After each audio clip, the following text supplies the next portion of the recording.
people, namaste, welcome back to my channel. In this video I will explain about the cohort study. This is the continuation of epidemiological studies. Cohort study is also called prospective study, forward looking study, incident study, case to effect studies, follow up study. Why we call all these names, I will explain each one of them. Generally in cohort study we will have risk factors like both exposure non-exposure having some risk factors. By based on the risk factors we are concluding what kind of disease will come. So first three features are the cohorts are identified prior to the appearance of disease. We are does not know what disease will come, but they have cohorts like exposure non-exposure risk factors. The cohorts are identified. These are called cohorts. The cohorts are identified prior to the appearance of disease under investigations.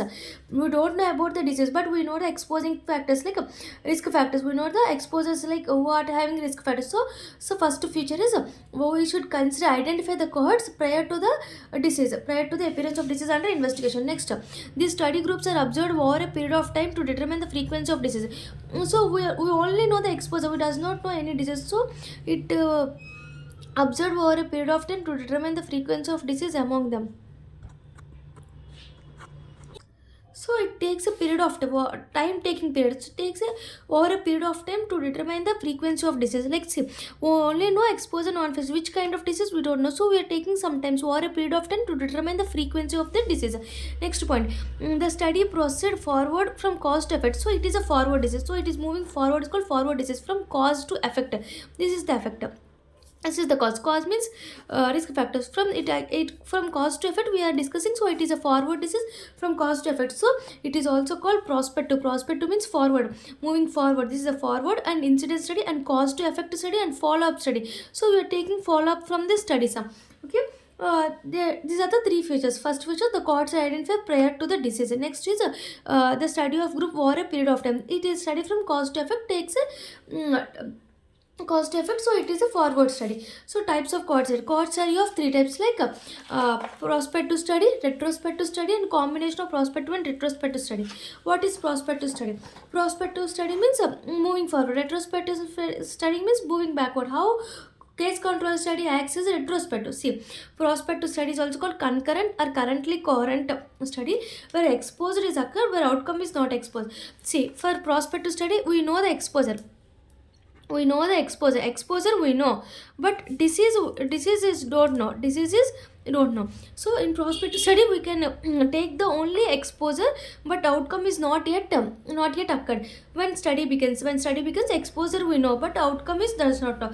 This example of Framing's heart study, this is important. Examples are very very important. They will ask in bits. Framing heart study is a case control or coherent control. It is a coherent study. It is under coherent study. It is a prospective study, coherent study. Only disease is no, but sorry, only exposure means cause is no, does not know effect, does not know the outcome. This is prospective. See what I wrote. Prospective study means say take some examples and explain it. Take some nurses who are exposed to some were exposed to risk factors. Some are not exposed to risk factors. Because exposed to risk factors, some are diseased, some are not diseased. Not exposed, some are diseased, and some are not diseased. So you know only about the study from the forward. So prospective is from the exposure to cause. From exposure means cause to effect. From cause to effect, this is the forward study. So we know only the exposure, but does not know the outcome in prospective study. This is example of Framing's and Hart study. Next, retrospective study. How the retrospective study occurs in cohort study? See, it is also called non-concurrent studies. Concurrent study is non-concurrent study. Historical study. Why it is retrospective cohort study is also called retrospective study, I will explain. See, here we know both exposure and outcome. Both exposure and outcome we know occurred, both exposure and outcome. But when we study the cohort study, first we should go back in time and take only exposure into consideration. First we should go back like we know both outcome and disease we know. First we know both. So first we go back. Historical study, why we call it as historical? Going back and take only exposure, take only the exposure. See, first we go back in time and take only the exposure into consideration. Okay. Next, then look for the development of same disease in both exposed and non-exposed. So we only taking the exposure. We are both exposure and disease are present, but we are considering only the exposure. And by seeing that, by seeing the exposure of to both the by seeing by means by you risk factor is present. No, risk factor, by taking considered risk factors in both exposed and non-exposed, the development of diseases occurred or not. Like effects of fetal monitoring on neonatal deaths. Effects of fetal monitoring on neonatal deaths. See, nothing is there. Going backward, retrospective study and cohort study. See, first of all, we know both exposed and disease. See, if some are smoking, some children are smoking, some children are not smoking. It leads to disease, not disease, disease and not disease. See, in lung cancer, we already know big smoking leads to lung cancer. We know already. We taken the both outcome and exposure. We already know, but we going the back of the study at the we going backwards only considering these exposed persons, only considering about smoking. We can only consider about some risk factors, only risk factor like smoking. See, take the register of the medical student who are smoking, who are not smoking will be there, no? So we considering only the risk factors like smoking. We consider risk factor smoking should see in both exposed and non-exposed. Considering both exposed and non-exposed, then we should conclude that they are having any disease or not. Diseased exposing will have disease or not, non-exposed will have disease or not. So going back and study about only the risk factor, it is called retrospective study. Example, effects of fetal movements of monitor of neonatal death, monitoring of neonatal death, fetal monitoring of neonatal death. Next, combination of both retrospective and prospective study. This is somewhat see, somewhat variety. This is a mixed study. Both prospective study, retrospective study occur in this combination. See, in this first retrospective study, first we should take the retrospective study. We are going back and considering the sum of the risk factors.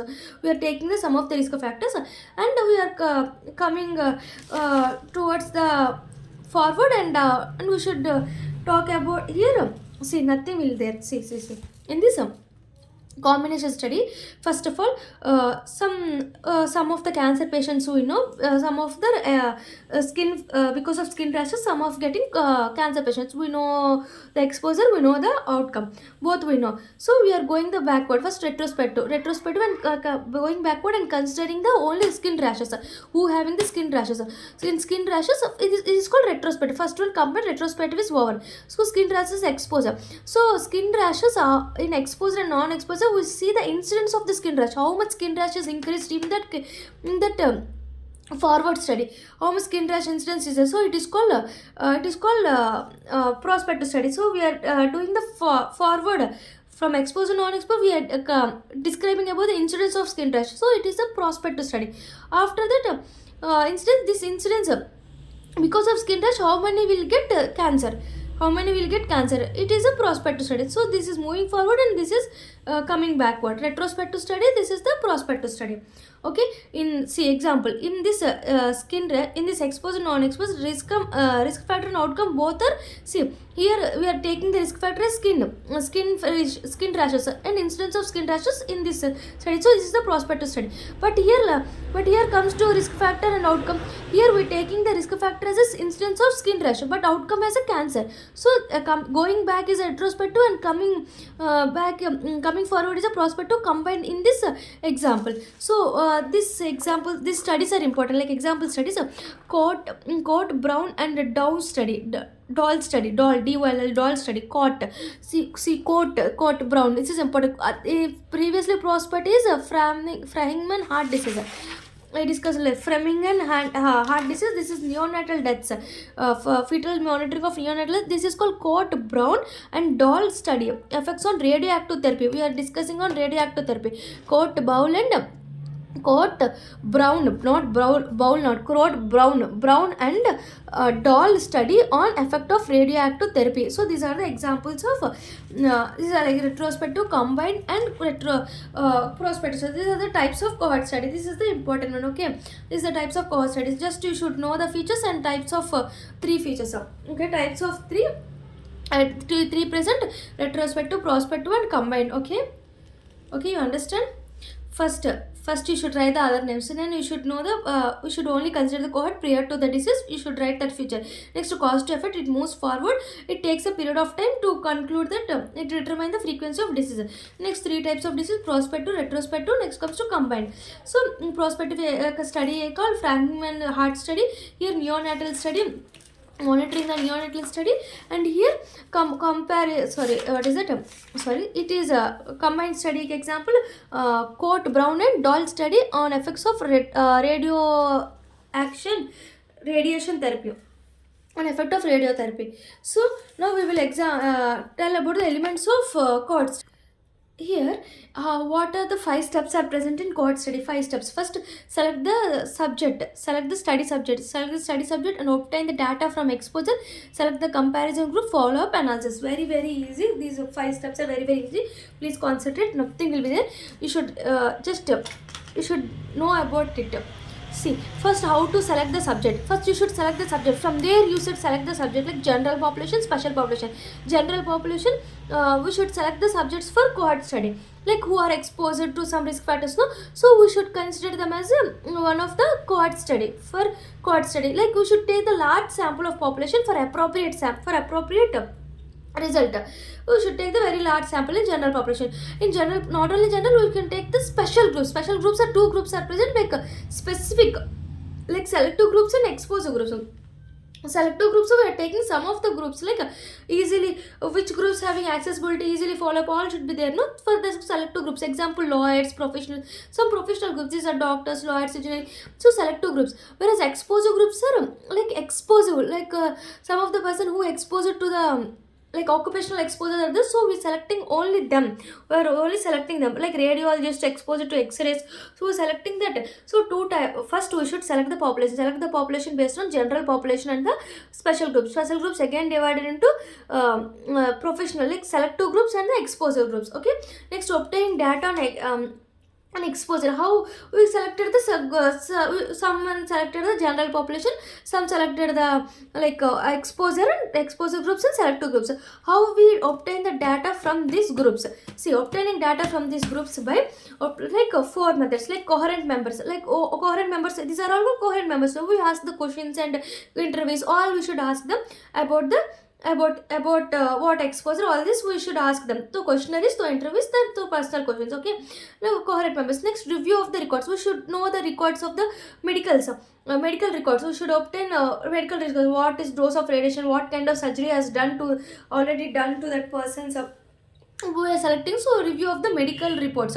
Next, we should done the medical examination. And special test should be done to them. Next, examination survey, environmental survey. Why means this exposure group has some of the, because of environment it leads to some disease, no? So we are doing the environmental surveys. So this is the data like obtaining on exposure. Is the data obtaining exposure. First you should select the subject. Select subject by general population. What like specific groups again divided into two groups, like exposure groups and the selective groups. Selective groups and the exposure groups. How we collect the data from this exposure means, first to ask the question, cohort members. Next, review on their medical records. Next, medical examination. Next, environmental survey. Next, come to selection of comparison group. How to select the comparison? How comparison between exposure and non-exposure? How we comparison? Selection of comparison groups by 3 comparison present: internal comparison, external comparison, comparison with general population. Internal comparison groups are classified into several comparison groups according to degree level of exposure. See, internal comparison means internally, like there is something degree of exposure, degree of several comparison. Because of degree of exposure, degree of risk will be there, no? So based on this, so third degree group all are one side, secondary group risk are one side. So we are dividing them in internal comparison by doing the internal, how much risk, how much degree is there to them, how much amount of like cancer, like all this, like smoking, BPs, which stage they are there, which stage they are in. Tertiary stage they will have one group, secondary stage one group. Like example, smoking, BP, serum cholesterol, internal comparison. External comparison, when there is no no degrees, when information on degree is not available, some risk factors degree and how much exposure is not available, then we can do external comparison. Next, comparison with general population rate. If there is a two person, like some persons present in the same geographical area, some are exposed to occupation, some are not exposed to occupational risks. So, because of occupational risk, some are dead, some are normally dead. So compare between these two died people. This is called comparison with occupation population. It is none available, mostly mortality. We had mortality died people, no mortality, experiment of exposed group, who are exposed group mortality with the comparison of mortality experienced in general population, who are died in general population, who are died in the occupational risk. So in mortality is comparison belong to the same geographical area. They both belong to the same geographical area. Okay, example comparison of frequency of lung cancer among the uranium mine workers with general population. Some uranium occupation exposed uranium mine workers are there, and as general population we are comparing the mortality or frequency between them. So this is selection of comparison group: internal comparison, external comparison, and also comparison with general population. Next, follow up is the main step in this cohort study, because we are we know the exposure and outcome we can't know, outcome we know. So we are taking the follow up for which disease is coming in the exposing person. So this is the follow up. One of the problem in cohort studies, regular follow up is very difficult, because this process regular follow up is very difficult. This procedure require periodic. See, if for who are exposing, we should take the medical. We should ask them to repeated medical examinations, and we should check the medical records of them, and we should ask any like questions, telephone cases, all this we should follow up them, like routine surveillance of depth records. If any depth, we should take the surveillance. So see, first medical examination, periodic medical examination should be done each members of cohort member. Next, reviewing the physical and chemical physical and hospital records, and surveillance of depth records, and mailed questionnaires, telephone, periodic home visits properly, and all this 3 and annual basis. In any, like every year we ask them questions about them, all this. This is a follow-up. Next, analysis is a term of analysis. Last one is analysis is instant rate and estimation of risk. Estimation of risk, relative risk, attributory risk, and population attributory risk. See, analysis termed incident rate, estimation of risk. See, in this incident rate, say this is the lung cancer. A lung cancer is present. Lung cancer is option exposure, non-exposure. A, B, C, D. This is total A plus B, P plus D. So incidence among smokers, incidence among non-smokers means exposing, non-exposing. Incidence among smoker, incidence means new cases by total cases. A by A plus B exposing people. No, C by C plus D. Total non-exposing people. Incidence among smokers by incidence among non-smokers. Next, we should discuss about the relative rate, attributory rate, and population attributory rate in only cohort study. Relative rate. Relative rate means measurement of strength of association. How much association is present is called strength of relative rate. Relative rate is defined as incidence among exposed by incidence among non-exposed. Who are exposing, like A by A plus B by C plus C plus D. So relative rate, if RR is equal to 1, is greater than 1, if less than 1. If greater than 1, there is an association between the smoking risk factor and the outcome. If is equal to 1, there is no association. If less than 1, this is not an association. This will be not negative, means this will be not the association with for the outcome, association with the outcome. So this is the relative risk. Next, attributory risk. Attributory risk means incidence exposed minus incidence of non-exposed by incidence of exposed into 100. For percentage we are calculating into 100. So it's important for epidemiologists and community physicians. Okay, this is the attributory risk. So relative risk, incidence rate, relative risk, and attributory risk, and population attributory risk. Population attributory risk means take the total population. Incidence among the population means incidence among non exposed by incidence among population into 100. So this is the population attributory risk. These are the analysis. So I discussed the 5 steps. 5 steps are very important. First you select the groups by general group, or select special group by selective groups, and the exposing groups. Next, obtaining exposure. How we expose by cohort, by questionnaires, by cohort, by reviewing medical records, and by examination and the environmental survey. Next, selection of comparison. How we compare, like internal comparison, external comparison with the general population. population. Next is follow up. We should take the follow up. We should how to follow up, like follow up take periodically medical examination should be, and review this medical records and physical records. Next, for routine surveillance should be there, and you should ask the questions about telephone, periodic home visit should be there in annually. All three in an annual basis. Next, analysis. Analysis is the last one is analysis. Incidence rate and the relative rate, attribute rate, population. Incidence rate is A by A plus B, C by C plus D. So relative rate, incidence among exposure by incidence among non-exposure. Next, attribute rate, incidence among exposure minus non-exposure by exposure into 100. This is useful for community physician and epidemiologist. Next, population attribute rate. Population attribute rate means incidence among total minus incidence among non-smoking, non-exposure by incidence among total into 100. Next, this is the important attributary risk. The short questions is that relative risk and attributary risk are the short questions. Okay. Next, what is the advantages of cohort study? What is the advantages of cohort study? Cohort study advantages are see, cohort study advantages are incidence and relative rate. Here, cohort study means we can know the incidence and relative rate. Here, incidence and relative rate is calculated. First one, natural history of disease is easily obtained. Okay. It is for rare exposure, suitable for suitable study for the rare exposure. Something like exposure, like rare exposure, rare what is called risk factor. Exposure means risk factor. Rare risk factor is there, then we can, it is helpful, it is easily for that, easily it is easily for the rare exposure and multiple outcomes. For you are taking some exposures, it leads to some disease, another disease, so multiple outcomes will be multiple in this cohort study. If we take the rare exposures, like 1-2 exposures are present, then it will be easy for the cohort study, so it is most easy for the rare exposure. These are the advantages. Natural history will be then, incidence relative rate can be calculated. For rare exposure, suitable study, multiple outcomes will come. Okay. Here, see what are the disadvantages? Expensive and time taking. It is expensive and long time to be complete to this study. It have ethical problems. It is not for rare disease. It is not for the rare. It is not for rare disease. No, it is for only rare exposure. Rare exposure. Rare disease it cannot be studied. Cohort study will not study for rare disease. Only rare exposure and follow up. If there problem in follow long, because of long period, follow up is also one of the disadvantages. Long period is disadvantage, ethical problems is disadvantage.